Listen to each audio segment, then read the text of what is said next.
it's really fun to have this connection with you, Susann. I found the first videos that you had, like you started your, in a way, career last year in the spring when you set up your first videos that have now spread all over the world, I think. And I saw the first ones before Christmas, just before Christmas, and I was so happy and amazed to hear your sort of a joyful wisdom about this world and about this life that we are living in. And it is sort of a, yeah, this is it. And I know other people who have the same experience when they listen to you, that your wisdom is not, there's this sharp edge because wisdom is sharp, but it's still joyful. There's a funny combination. It's a new thing in this world. Yeah. Life is joyful. It is. That's the whole thing. Yeah. Once you see through that veil and you feel it's not sad or depressing. It's something else. You just know. Yeah. I've had a, like in the 90s somewhere, I've wrote a little thing where I described like my vision of how the life began, or how the creation began. And there was a little, just two short sentence in Finnish. You can just hear it. It's alussa oli ilo, joka lauloi ja loi. It is something you can't really translate to any other language, but it means alussa oli ilo, joka lauloi ja loi. It's like, it's in the beginning was joy that was singing and creating. Yes. And that has been for me like a focus point or something, reminder. That's where the real thing is. Whenever you touch joy through these so-called miserable things that are seemingly happening in this world, then you're near there. The joy is the sign. It has been the sign for me. And really in this spiritual world, there are many people who really come with the joy. They try to be so wise and so knowledgeable and whatever, but the spark of joy is often missing. And it was such a joy to meet you and sense that there it is, the same thing that I from my side been sort of finding my way to. Yeah. And I mean, everything comes from the heart, and the heart is connected to everything. So you kind of have like your heart created your mind, in a sense. Your heart created your thoughts. That was made it possible for you to create and know yourself. So all of this is your creation. So in the end, I think when people laugh and are happy, then they realize, then they remember. Because you are supposed to be able to be joyful and laugh about everything, really. It's your way of reminding yourself that this is your creation, your experience. I always say that the spiritual things, it's not something that is complicated or difficult. It's not. No. It's the ego who doesn't understand love, who doesn't understand because it's not life. Right. And when people reason with the ego part, then everything is complicated because there is no answers there. But when you're happy, when you are in yourself, you know. Yeah. And there's where you should be. You should not go to the other state, really. So I always explain to people it's so easy. There's no special technique. There is nothing like that. Yeah, that's so true. And it's so, we sort of complicated people, we expect to have some complicated sort of things to be done or whatever. And we can't, it's so difficult to accept the simple solution. Be the joy that you have always been and just create from that. And for me also, it's been like this like solution, whatever. It can't be something intellectual, something that little children or little dogs and cats and whatever, they couldn't feel it. It needs to be something that connects me with everything alive, not just keeps me running around in my big head and figuring out things. That's not, it can't be the real solution in this human life. No, absolutely not. And I think people know. Every time I speak about this, you always see that people know. They already know this. I'm not saying anything new. People already know. But it's like they can't admit it to themselves. And I always said that sometimes it's difficult to accept that you are a creator, that you are responsible for everything. But that is also great. Yeah. Because there is nothing that is controlling you or anything. It's all you. And I always say it's not about how you do something. It's about what do you want. Right. What is your intention? What do you want? People are always trying to learn different techniques about different things. Yeah. And I always said, but that's a trick in itself. You're looking outside of yourself and you're asking, how well can I do this and this and this? And you're forgetting to asking the question, what do I want? What is my intention? Do I love, for example? What is the thing that moves me? Like you described all these techniques and things. There are things that happen in time. I've realized that everything, whenever I think that after that, after that, everything will be good. After that, I find the wisdom or love or joy. After that is a trick. Yeah, that's also a trick. I say that's the problem with the illusion that we're living in here, because here when it's linear time and physical space, and you are not integrated with yourself, because in other places, your mind and your body is sort of the same thing. So you're always in the now. Everything you think and feel and do is the same. But here, you can think one thing and you can do another. So you can also tell yourself, I will do this in 6 months, and you throw it into the future. Or that happened in the past and I throw it in the past. Or that happened in some other country, so I throw it there. So you never act like here. What is my intention here? And you get lost. That's right. And there you keep on being lost. There is no answers there. So no matter how much you search, you're not going to find an answer there. No. It's the same thing with secrets. Like we think that we have to protect ourselves with secrets. Yeah. And it's the same thing. We are afraid of ourselves in a way. The true joyful you, me, would sort of the revelation of it, or when it comes through, all our secrets, they become dust. They're nothing. But I always ask people, what is it that you try to protect that no one else can see? Yeah. And you're protecting your joy. Actually, you're keeping your joy sort of hidden when you're sort of protecting something. Yeah. But it's something that, why are you protecting something? I say, like, sometimes people can feel afraid around children, because children, they can see if you're hiding. I know. You have this fear for children coming up and telling you about you're lying. If that makes you terrified, something is wrong, because once you were a child, you had no secrets. Where do those secrets come from? Yeah. So why is it so important to keep them? And it's the same with children. You can play and you can hang with anyone you like. You are free. But then when you're supposedly grown up and adult, it's so difficult to speak with other people. Why? It should be easier. You should be grown up now. You should be better. And could be able to share with anybody. Everybody's your mate. Everybody's you, actually, in a deep sense. And why should you? Exactly. And we say it's so easy to speak with animals and in nature, because they are not keeping up any pretenses. They are just themselves. And we are comfortable then.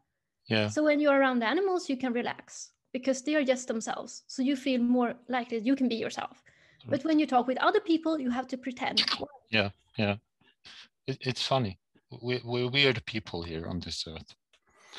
And I would like to ask you, like, you started your official work last year, didn't you? Or if I understood you correctly? Well, official and unofficial. Before that, I did other things. Like, I was in the military, I was in the international field. So for me, it just doesn't matter where I am. I mean, everyone needs help, because everyone is in the masquerade party here. That's pretending. Right. So I don't care if you call something a spiritual group, or if something is the military or the political. It really doesn't matter. Everyone needs help. Everyone has forgotten. That's right. And so it's I can be any place. I'm happy.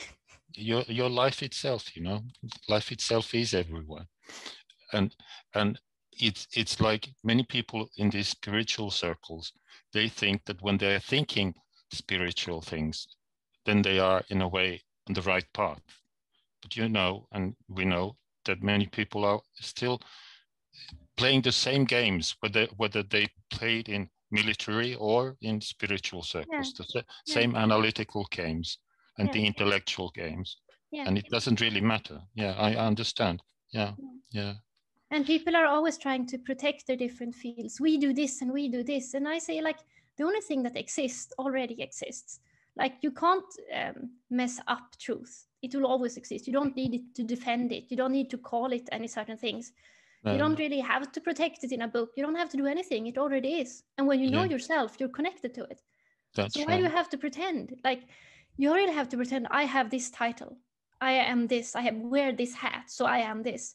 Yeah. You are what you are. Like, I'm going to speak with you. And if you're a respectful, good person, we can talk. I don't care whatever title you've given yourself. Yeah, that's not the point. It doesn't matter. Yeah. But how was it for you to grow up?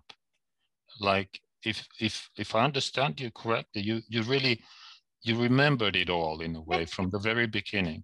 So how were you able to interact with people like your parents, your school, whatever? Because they for sure they couldn't really take your message, or they saw the world from a different point. But how was your growing up? I didn't mind at all. First of all, I was prepared. Like, anytime you go down on a mission, I'm expected to meet something that is wrong. But usually it can be anything that you're trying to get into balance. So I'm always like, you go to a workplace and your work is to go to different places. I'm used to that. I was a bit surprised that everyone was lost. I actually thought I would come here and it would be like a delegation, a group that welcomed you and asked you questions, and I can help out and I can return home. I also thought I would be here a very short time. So when I came here and they told me, well, you will not have any resources here, you will not have your team with you, but you will meet them at the end of this cycle, so to speak. I was kind of shocked about that, because I felt it would be so difficult to help out in this place without any resources and kind of feeling like alone. But living like a normal human being, I didn't understand, like, what does it mean that you are in a body that grow, and time, and people go to sleep and people die. That was foreign language to me, basically. And I kind of start to see, okay, you mean you live and you die. That's like being awake and going to sleep. I was trying to understand their concepts. Yeah. So for me, when I went to sleep at night, I just traveled back home. Because when you are here, you are in a very limited state. Right. I'm going to close the window. Yeah. Yeah. Better. No, when you are here, it's like you're using a little part of your brain. So here you are so limited. And I try to create my normal door so I can reach out and connect to everything that I'm used to, but you couldn't do it here. And they told me when I communicated with my team that, no, you can't really, like, we can't go down either here. It's like, it's really locked. And I asked the humans, and I was like, do you have like a central station? Do you have any place where, connect with everyone else? Yeah. And people didn't know what I was talking about. I felt like I was in a deep, dark well. I actually described this place as a third subplane to a nightmare state. All right. So this was far from real for me. It was just like a nightmare state where people couldn't know anything, have any knowledge. So when I came here first and I saw the nature looked fine, the animals looked fine, but then I saw the humans. And they looked extremely scary to me, like a monster. And my initial reaction was, is that what we came to combat? And they said, no, your sister and brothers. But they're lost. Yeah, but I couldn't recognize them. And it's difficult for me to explain how bad that is when you can't even recognize them. I said, but are you sure? they said, yes, but they have disconnected from themselves. And I said, what does that mean? It means they have no memory of who they are. They don't know why they're here, and they don't know what their purpose of being here is. And that was true. I realized people had no plan. They didn't know what to do with their lives, and they didn't remember. I asked so many people, are you sure you don't remember anything? And they didn't. I asked them about God. I asked them about themselves. And then I heard a story about someone being nailed to a cross. And I was horrified about that story. And I was like, what's happened here? I couldn't really understand. I need to... Like, who even called for help if everyone here is lost? That was what I was thinking. But when I was a little kid, like 3.5 years or whatever, I went to a church with my mother, and there was this guy hanging on the cross. And this little boy in me asked, when do they come and take those nails away and take him down from the cross? Like it was, and my mother said that. I also said, like, people don't breathe air, they breathe life. So I also had some kind of a remembrance, like as a little kid already. And then it's been there, but still being sort of seduced by this this world that you also were dumped in, or you chose to come consciously.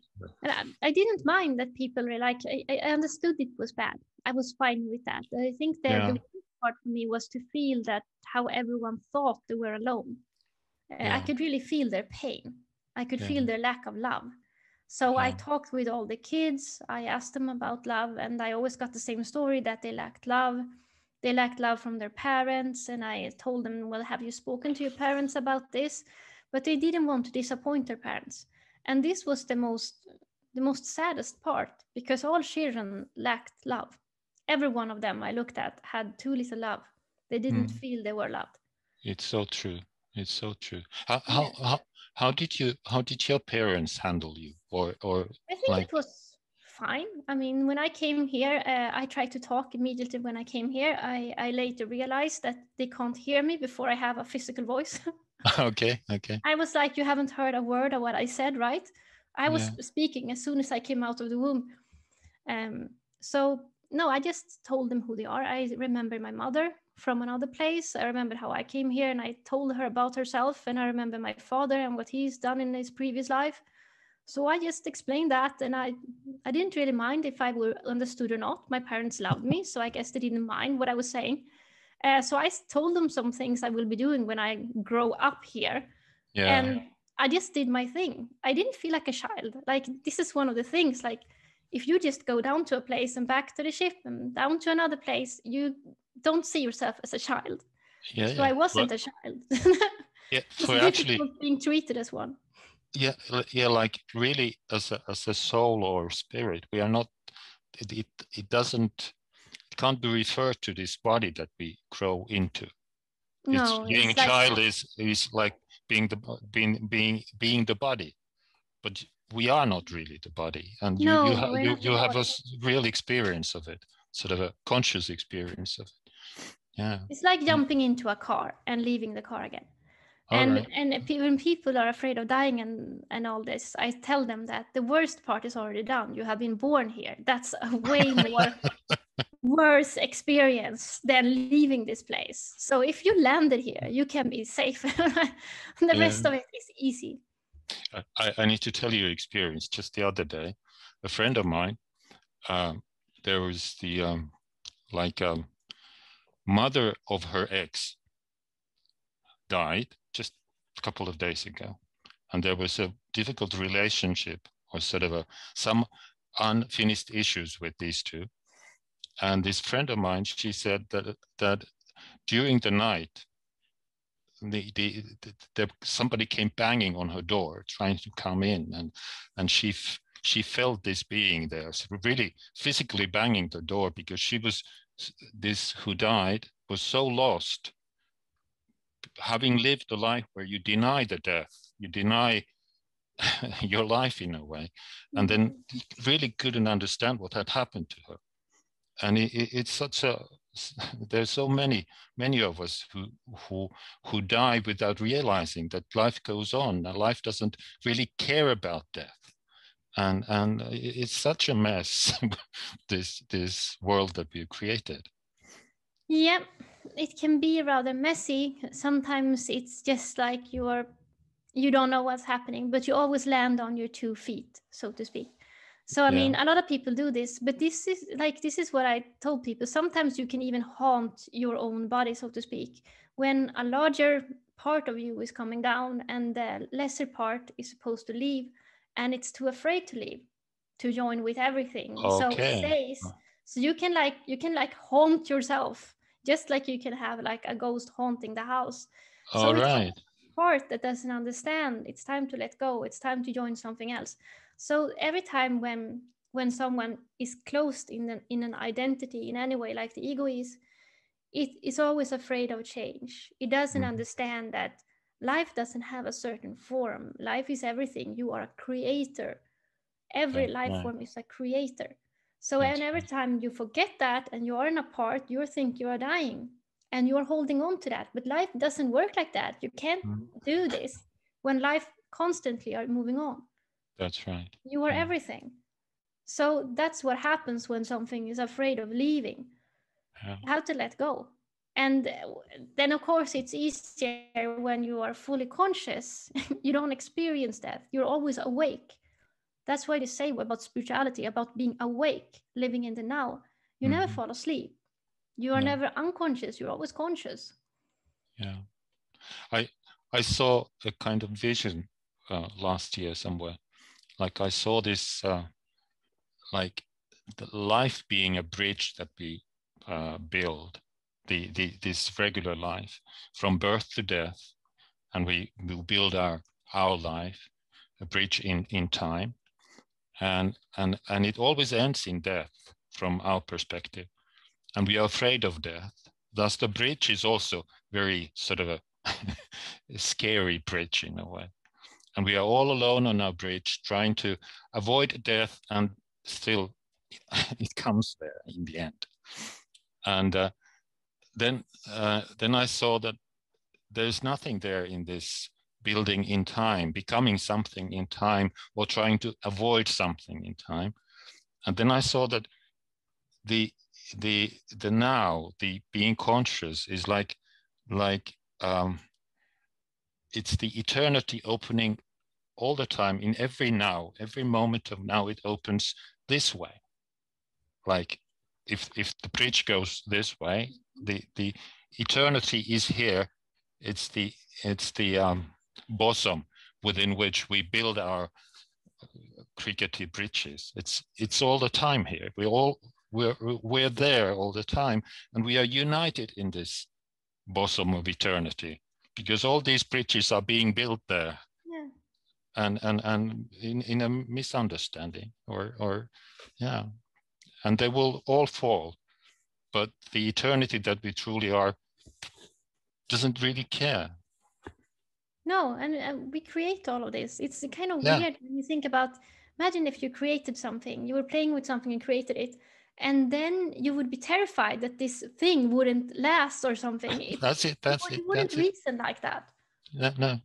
It's like we are children, like children by the ocean of eternity, and we are building our sandcastles. Yeah, I mean, you just need to live.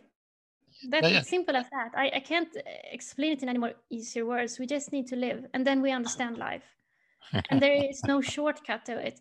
I asked, there's a tall brown race, far in the universe, old race that's very wise. Okay. And these, sometimes I'm called them the librarians, but they have no conflict in their world, nothing like that. They're far beyond that in wisdom. And I asked them, what is goodness? Yeah. And I was thinking about the white light. That is what I think about when I think about goodness. I think about the white light. Yeah. And it says this meeting has been upgraded. Okay. So we can go on. Yeah. Yeah, so good. Thank you, host. At the beginning, so we don't have to cut this. Yeah. So I asked them, what is this white light then? And they zoomed in on the white light. And I saw in the white light, there were small, small bubbles. And in each bubble was a life. And they said, experience. Goodness is experience. You need to live millions of lives before you understand it. And it made perfectly sense. So you got nice contacts, don't you? Yeah, they have taught me much. So that was absolutely accurate.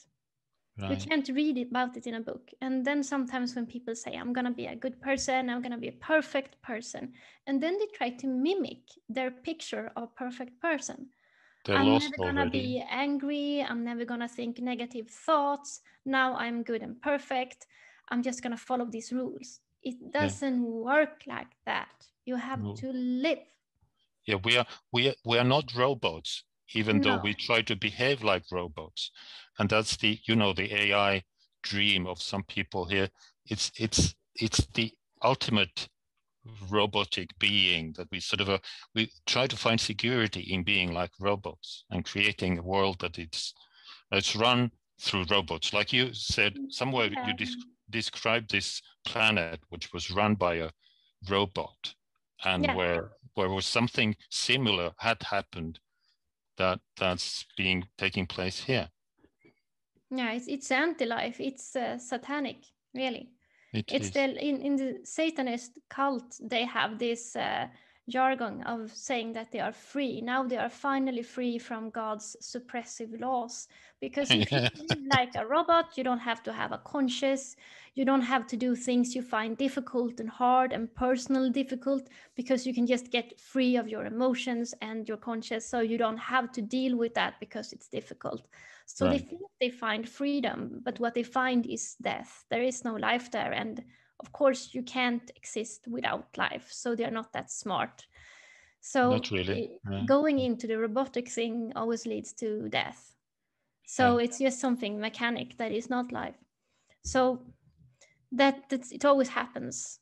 So you can't run away from your fears. That's always the gate to going in the opposite direction of life, because life is always trying to liberate you. Life is trying to make you grow, to be who you are. So every time you meet a challenge, what that challenge is saying, tell me, being, who you are. How do you want to act when you meet this challenge? Because that tells you who you are. And of course, eventually you want to do what is right. So you become brave. You take on the challenge. You speak up when you want to speak up. You act like you want to act, like yourself. But if you are too afraid of doing that, if you run away from your problems, they will still come after you. You will be more and more afraid. And some people, they become so afraid and they are suffering so much of this thing that they are not dealing with. So they turn around and they start praying and obeying this fear instead. That's right. Because if I join side with my fear, I don't have to fear it any longer. You understand? It's an insane thought. It's brilliant in one sense, but it's insane. But they do this. And this is how you get started with the so-called Satanist cult and the anti-life. It's not, you can't live like that, but you're doing it because you can't deal with your own challenges. Your own fears against life itself, the freedom that you are.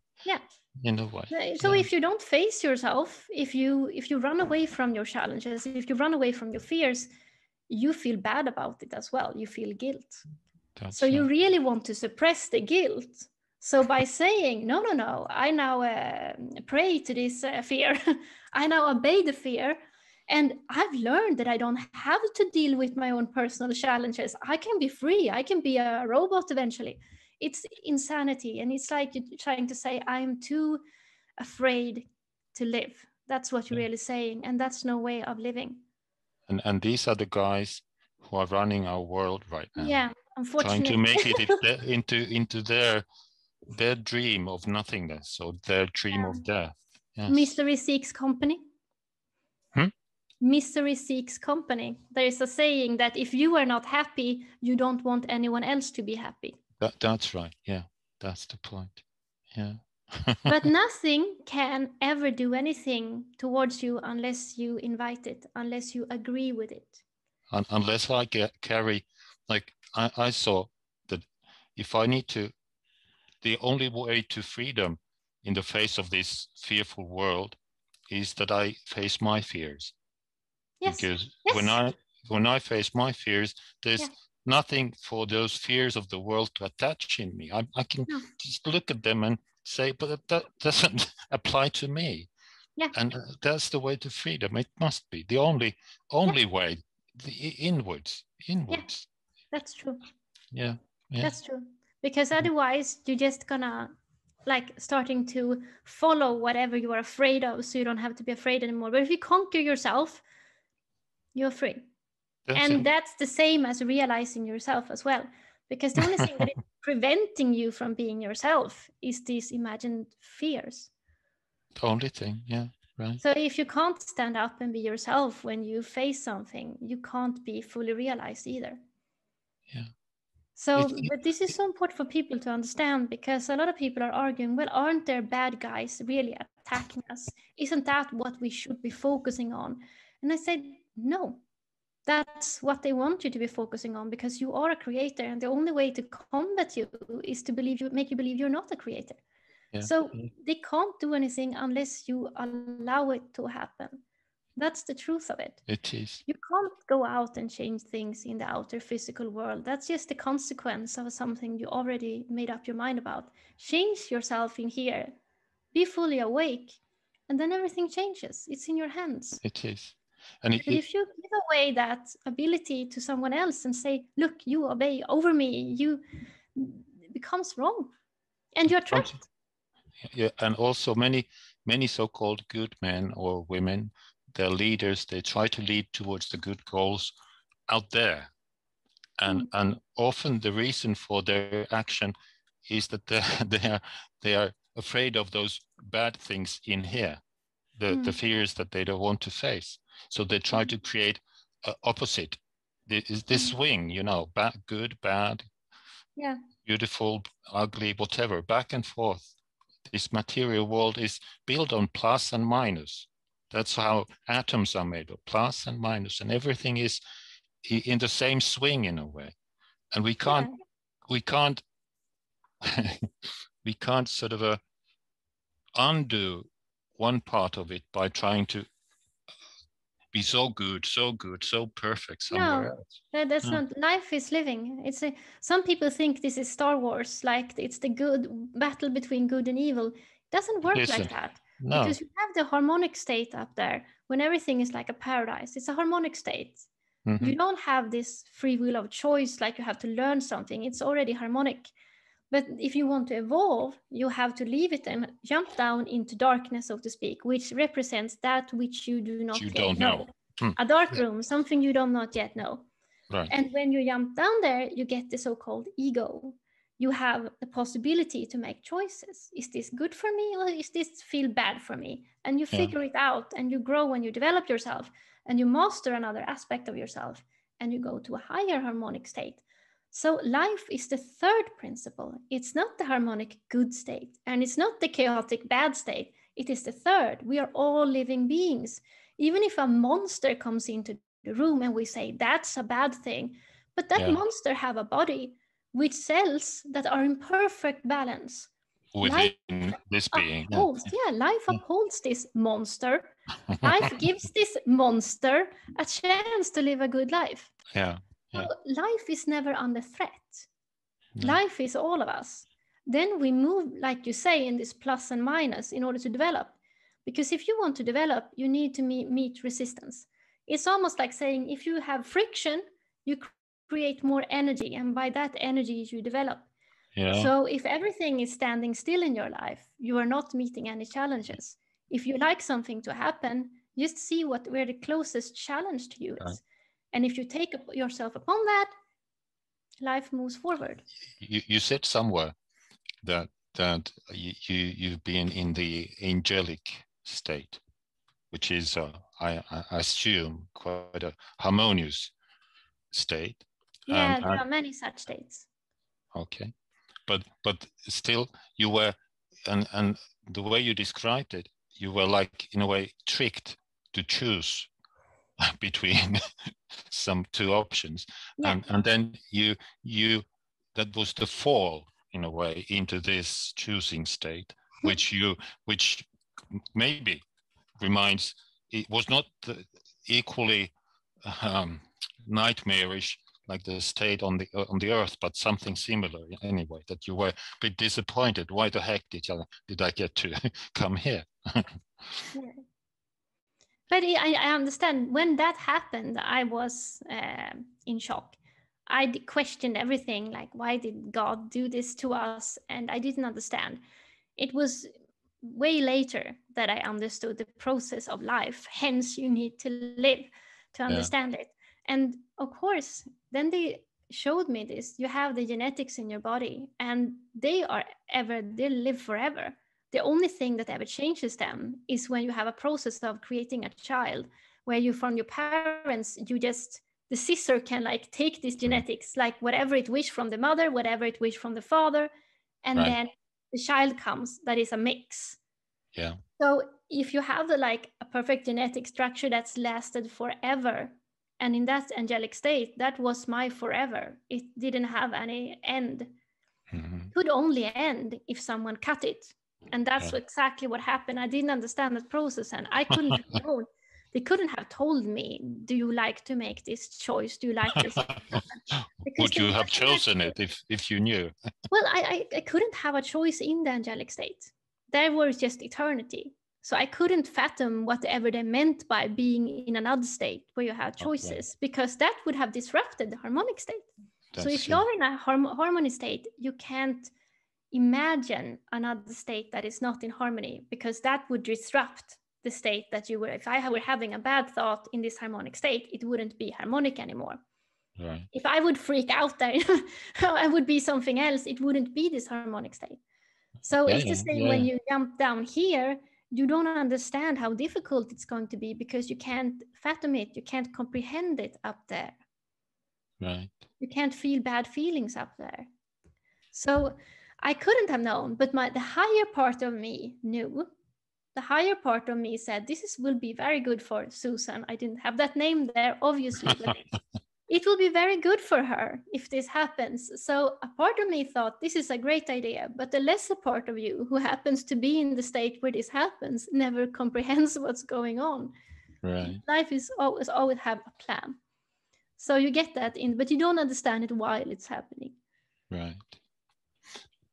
You also described somewhere that you'd been on a mission on a planet or in some world where you were a soldier or leading a group of soldiers. Yeah. Were you just maybe a funny question, but were you in a female body or were you in a male body? I have been in both.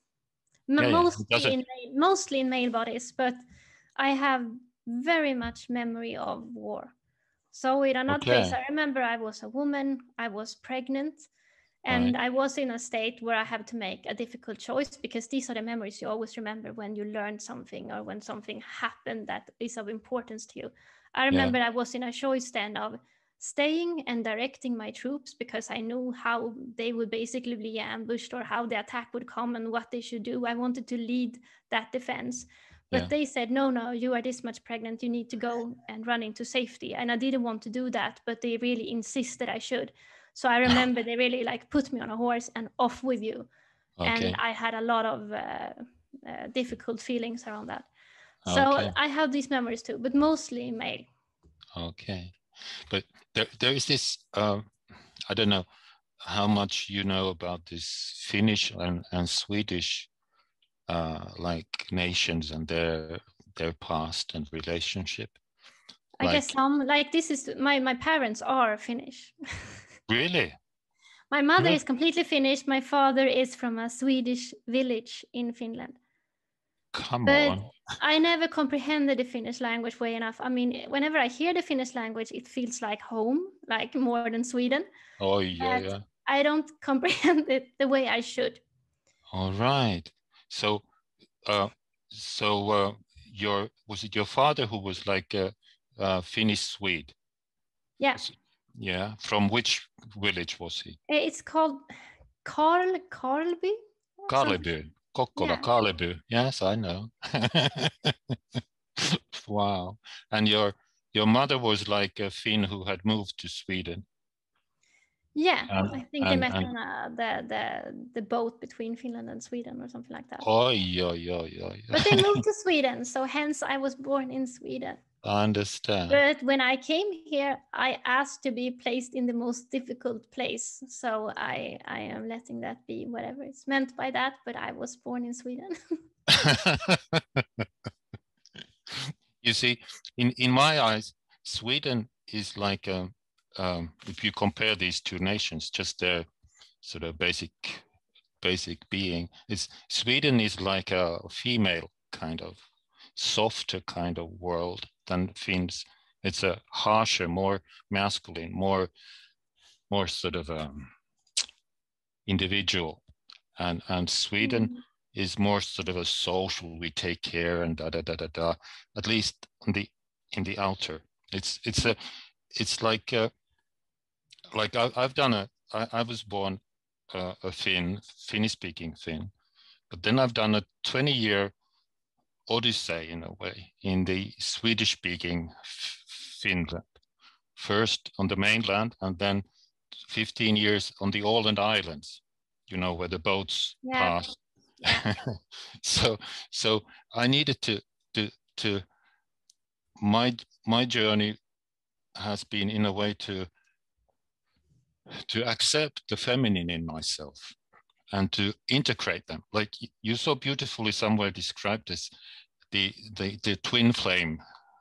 Somebody asked you about twin flames, and you made it so down to earth, and it's like integrating your own female and male energies, sort of independent of what your body is, but your spirit can't be. It's both. Yes. And integrating them both is your mission in a way as a human here on earth. And for me, it really took like combining these two nations within myself, this Swedish-speaking people and the Finns, and these characteristics of these nations. And it's been a lovely journey, bit sort of many twists and turns, but so it should be. But that is life. That is life. Like I always say that life is, if you want to know what life is relationships. Everything is built around relationships. So when people come here, they are always trying to solve a relationship. Yeah. It's the love to your father, it's the love to your mother, it's the love between your father and your mother, it's the love if you are from two countries, it's joining these two countries and not uniting their energies. Yeah, it's always about that. The only thing that people are really striving towards, it's always a relationship they're trying to solve. It's always love they're trying to solve. Always. I agree. That's been my sort of a focus. It will drive the whole of the universe. Everything in the universe is built around love. Like every new creation is built around an attraction and love. Everything. Yeah. It's the same. Like every time a culture has gone to a certain path when nothing is happening anymore, you're always taking one part of that culture and you're mixing it, and new life is created. So when I saw the whole of the universe, I saw a love story. So two people here are falling in love, and then a new creation will be born, and it will last until it's fully explored, till it's fully the attraction is stilled and the love is like integrated. Then something new is created. And it goes on and on and on. Never ending. Yeah. It's so beautiful. One little thing that I happened to find from the internet, your master's thesis from Uppsala about these personality types and whatever.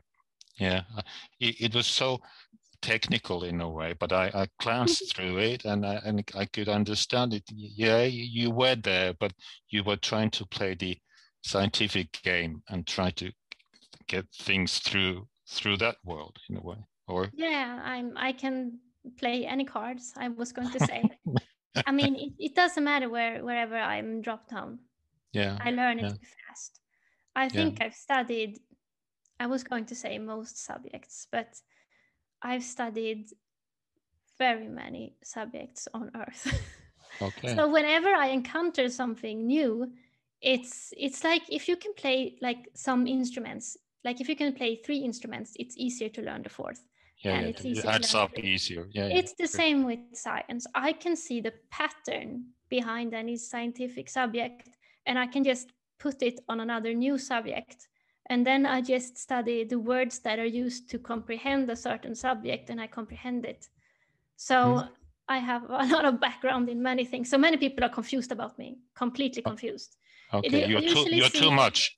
Yeah, I'm too much. It's like, how old are you? I look too young. I seem to have too much understanding about too many things. They can't make any sense out of it. That's good. And I just want to say, like, you have all the answers within you. Yeah, like, yeah. And you're becoming an example of it, in a way. Yeah, just living exactly. It and showing it. I am not. Just a beautiful girl like you, or woman. Sorry, you can be all that. You sort of mess up people's minds, because there comes such wisdom through you, and they shouldn't. Yeah. And I like to say, this is the wisdom of a child. This is the wisdom of nature. It's not complicated. The only reason why people can't access knowledge is because they don't know what knowledge is. They think it is something outside that can be discovered, or something outside that is complicated, instead of just giving into it. If you give into it, you understand it automatically. I mean, I have spoken about politics and weird things that I should know nothing about, because I'm not particularly interested. But the words just flow through me. It's like I can understand the problem and the dilemma in your head. And that's what I'm addressing. I am not addressing an outer problem, because nature doesn't have a problem. Every so-called problem here is man-made. I am not addressing a real problem. I'm addressing something in your head that you have not comprehended about life. So therefore I can speak about any topic. I feel a bit same. I've studied in university history and such things, like general human things, but I also sort of hopped into quantum physics and theory of relativity, and I know I don't know about these formulas and things, but I understand the gist of it. And it's everything. It's like open book. If you just try, if you want to, if you don't, you're not afraid of it feels nowadays that we're living in a world of experts. They're like the gods and goddesses of today. Everything needs to go through an expert. You can't rely on life itself in you. You go to Susann, you go to Klaus, you go to president, you go whatever, and they tell you what to do, and you're so fucked up. You're lost. And still, like you say, the life and the joys of it are ever present within yourself. Yeah. And as people have to let go. It's the same if you got a dog and you want to be friends with the dog, you can't have it in a leash.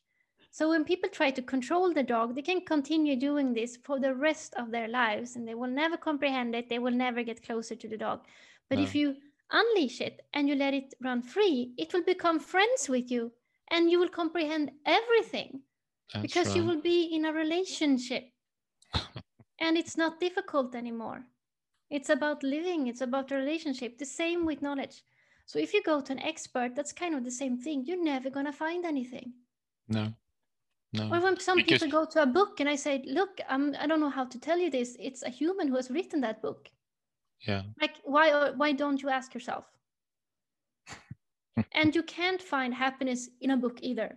There is no such book that everyone can read. And if you follow this, you become happy. It doesn't work like that. And somehow everyone knows that.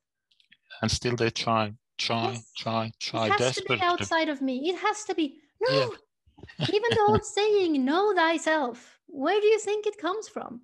And every teacher who comes down to earth, none of them has ever said you have to look outside and understand. All of them have said the same thing. You have to understand yourself. Yeah. It's about your own personal growth. The being that you are.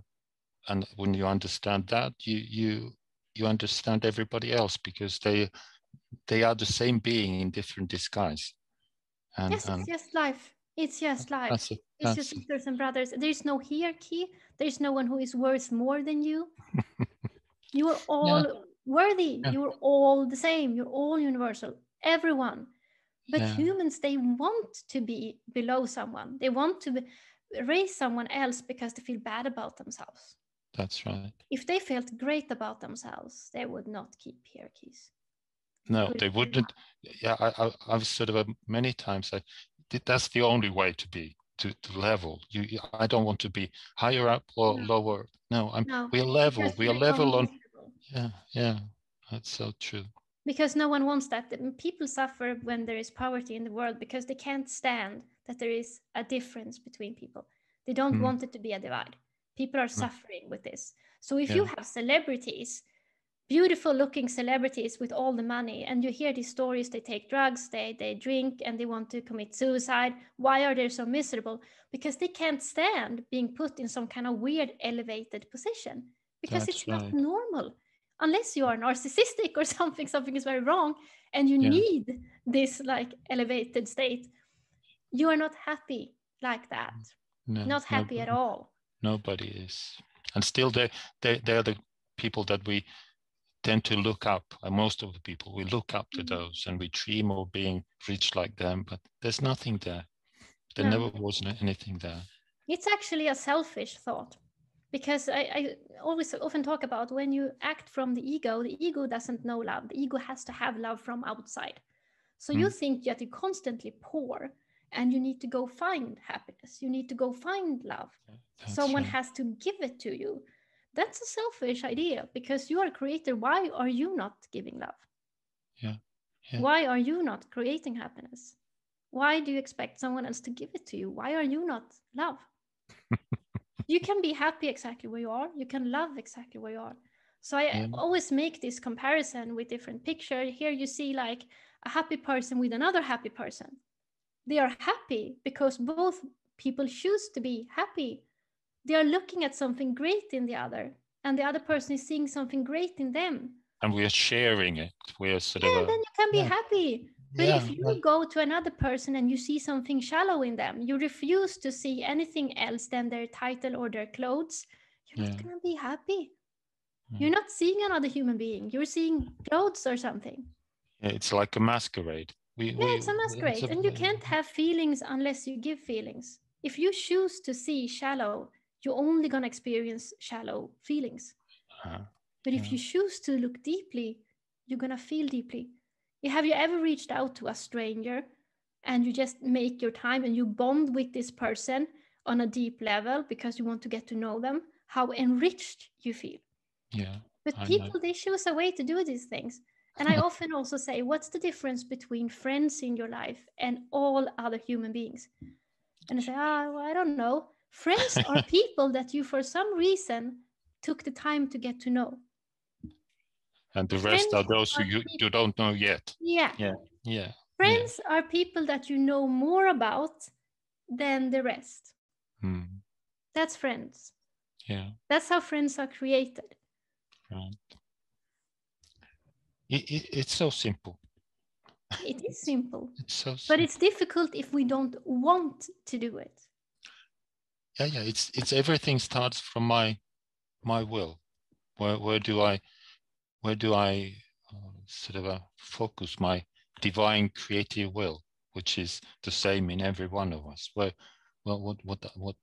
do I want to create? Yeah. And this is the question that everyone wants to avoid, because they don't want it to be about what do I want. They want to say it's someone else's fault, it's someone else's reason why my life and my world is like it is. And I say, no, it's actually you. How much do you love your neighbor, so to speak? How much do you love the world? What is your own, like, what are you giving from your heart?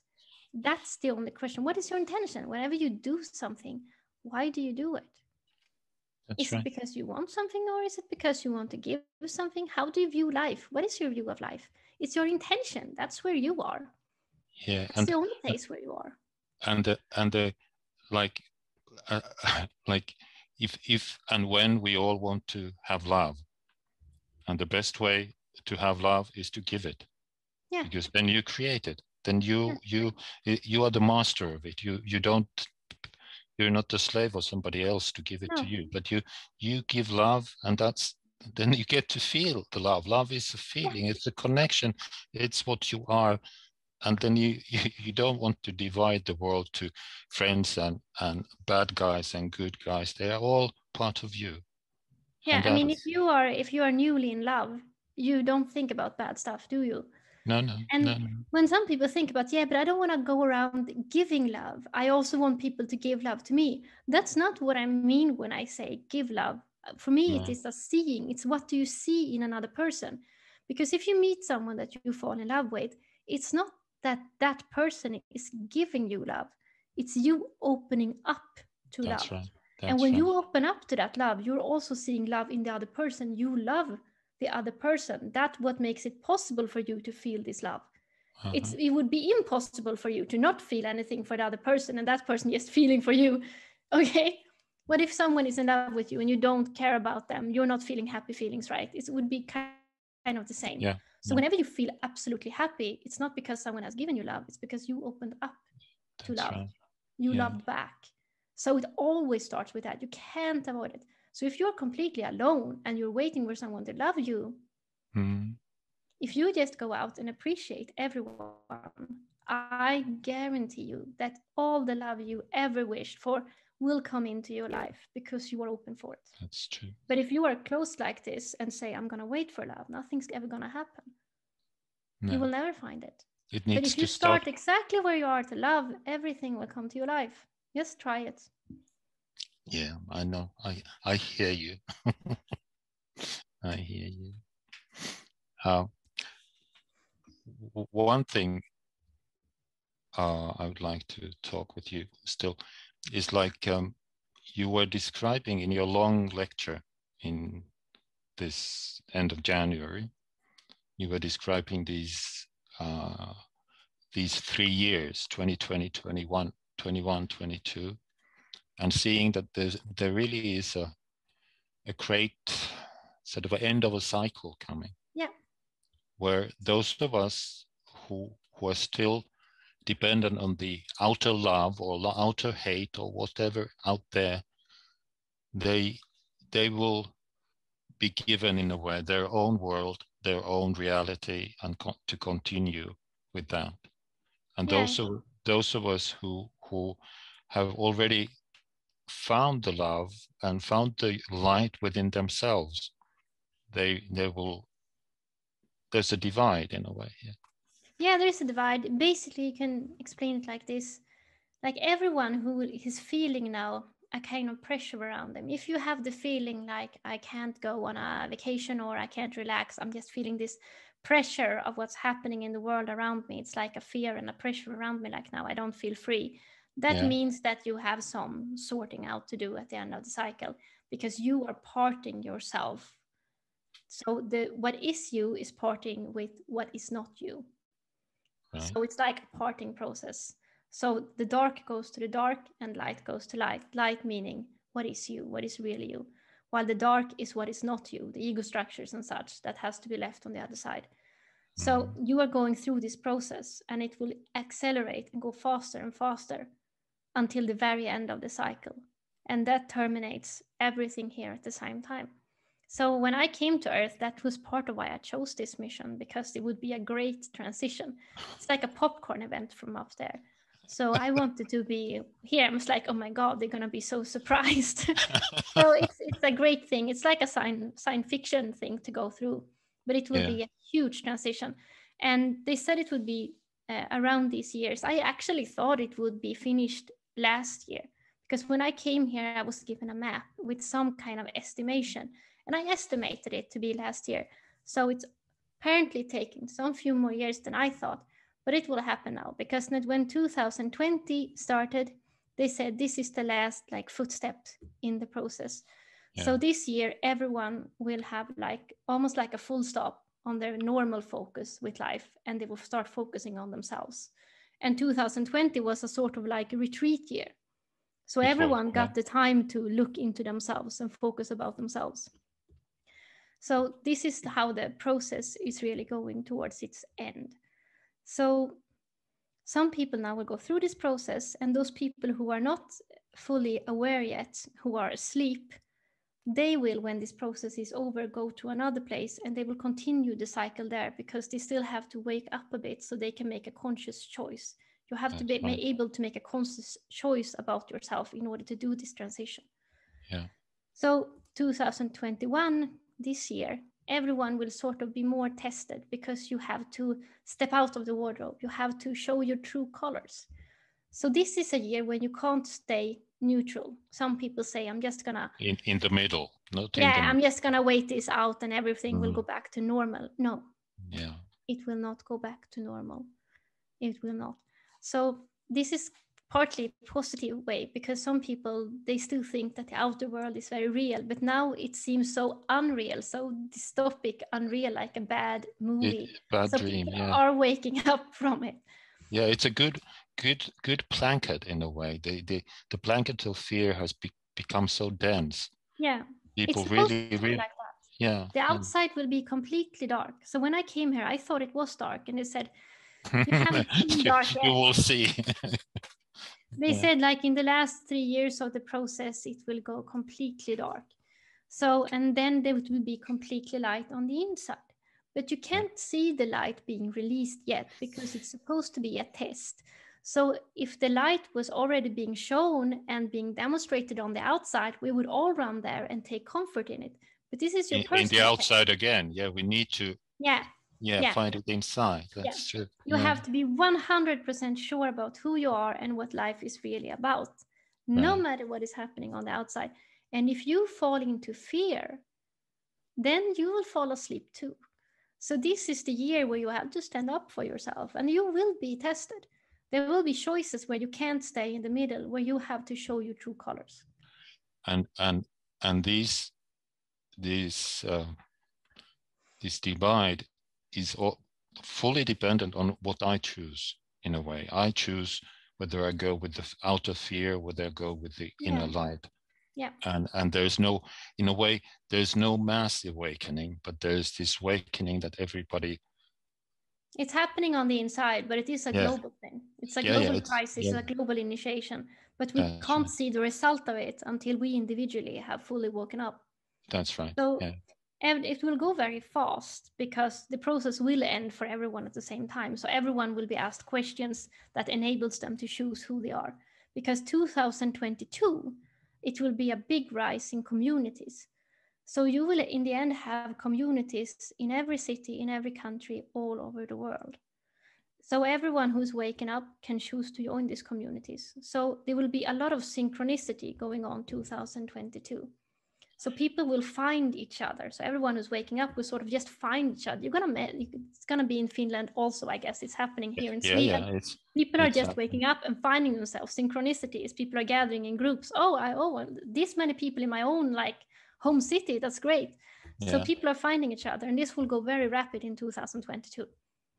And then you have the 2023, when we're going to see sort of new technologies coming down and starting in these communities, because they will already have a very high harmonic energy by then that enables more new technology to come down, because you can't have more technology than you have raised ability. People always ask, when are free energy coming? I said, can't have free energy as a being if you believe that you are a non-infinite being yourself. If you think you are dead, you can't handle it. You can't have infinite energy. You have to have energy that matches what you are. So if you eat food every day, if you're going to die at the end of your life, if that's your perception, you can't have infinite energy. It's not allowed. And it's the same with, can we travel between dimensions? Right now, you can only travel within this dimension where you have your conscious. That means you can use car, train, or plane. But you can't use any other device unless you expand your consciousness. So it's just matching with where humanity is. So in these communities, you will see the beginning of what will be the sort of new earth will start in these communities. So this is where I can see for the timelines. If you check in 2024, it's going to be more international law going on between the communities, and then it will be fairly separated from the rest of the world. So there is going to be a parallel development almost between those who are waking up, choosing freedom, and those who will stay in the society that will grow darker and darker until the very end of the cycle and process. But you mean that these two groups, or they will both go on living on this earth, but creating their own kind of realities? Yeah, simply because it will be more than creating different realities. They can't be in the same reality, because the dark will grow more dark, and especially if they're going to involve technology within their bodies, they're going to have a complete other energy field. So these worlds will not meet. You can even notice it today if you try to talk with some people who are really in the dark, so to speak, that they almost don't hear you. No, they don't. Like they don't. They through. can't. There's a film like in between. You can't reach them. And that's very weird. It would be weird if you thought everyone was on the same plane, so to speak. So it's already happening. You can already see it. Yeah. But you're not like saying that this will collapse. Everything will collapse in a way, and there will be new world, totally new world. Everything here will dissolve. But the world is not ending, it's just dissolving. That's something else. So when this limitation falls away and you join this, you will not miss this place, but it will dissolve. You will not keep this body. You will not keep anything here. It will just dissolve. Yeah, it's like a bad dream coming to an end. Yeah. So it's not traumatic. It's very releasing. It's like waking up from a bad dream. Yeah, I get it. I've been sort of a bit neutral to all these people saying about 5D, 3D, whatever, because somehow I haven't. But when you say this and when you describe this division, it sounds so okay. It's so simple and so obvious in a way. So, yeah, it is simple and obvious, but I guess, I mean, it kind of sounds perhaps extreme when you think about it. You look outside and you try to picture, will this dissolve? But it's not strange. Like every night you go to sleep, you don't think about how weird that is. You disappear from this place. You jump from this part of your brain to another part of your mind, and you can go travel to any place. You can come back with these amazing stories that you call dreams. When you wake up, you don't think that is weird. What if you just wake up permanently here and you don't have to go to sleep or be awake? You are completely always in the dream state, which makes you access to everything. So you are already acting a bit science fiction, and you're trying to pretend that you're normal, but nothing here ever stays the same. How much hasn't this so-called world developed only in a few years? It goes so fast. Definitely. Yeah. So, I mean, it's not as weird as it will seem. So once this process is over, it will go very fast, the transition. It'll happen immediately. But the transition doesn't happen like 22, 23, but a bit later, the dissolving of the dream. Yeah, I can see as far as perhaps 2025, but then everything has to be in balance, really. So I can't see it going on. It's not like someone say, tens of years, no. No, I can't feel it either. It's so extreme already that it needs to. There needs to be this. Life itself needs to say, "Come on, this play is over. You've done it. Because it doesn't go further." Yeah, and some people will already feel like they have created their own world almost in 2023. It will go very fast. Yeah. So it's not much time left. Like I said, like 2020, I could definitely understand. Okay, I see what you mean. This is the last footstep or the last step on this path, as they said. And like when I came to Earth, I always wanted it to, like, can we just fast forward to the end? Because the end will be difficult in many ways, but it will also where the liberation is. And I want the ship to come down. So they will come down more and more the closer we come to this. So there will be a great cooperation there also. And many people can connect to what they feel they would be naturally connected to. So it will feel way, way better. Very good. Very good. One little thing, like in Finland and maybe in Sweden as well, there's this saying that the light comes from the north. it's in these spiritual circles, and some Finns, they think that we're a special kind of people, and I think I've heard it in Sweden as well. We both belong to these Nordic countries, and we have this feminine, masculine, whatever connection we have, and also hate and love between these two different energies. But do you have anything to particular to say to Finns, or we are just all in the same boat and facing the same challenges of fear and accepting love within? Or is there something like for the readers and listeners of this Finnish side of it? I guess I would be considered Finnish as well, right? Yeah, you More are. than Swedish. Yeah, you are. Genetically, you're a Finn, actually. Yeah. So I mean, and that would be my like home on earth would be Finland more than Sweden. But that being said, yes, I mean, be yourself. I mean, Finnish people are strong. I mean, when you talk about sisu, I can feel that strength. I definitely would like to encourage Swedish people to stand up for themselves more, because in Finland, people are great at doing that. There is a force there. So use that force directed by the heart. That's like gold. Don't forget who you are. Use everything that is strong.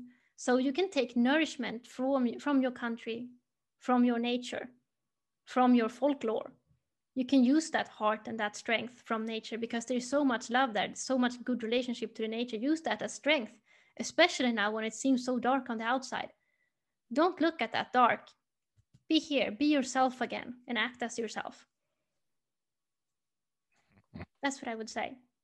That's it. You said it. Yeah. Do you have something else that you'd like to express in this communication now, or do you feel that we're about there? Yeah, I think we've talked about a lot of great things. There will always be 100 more follow-up questions. How can I understand that and this and that? Always. But we've said a lot of great things.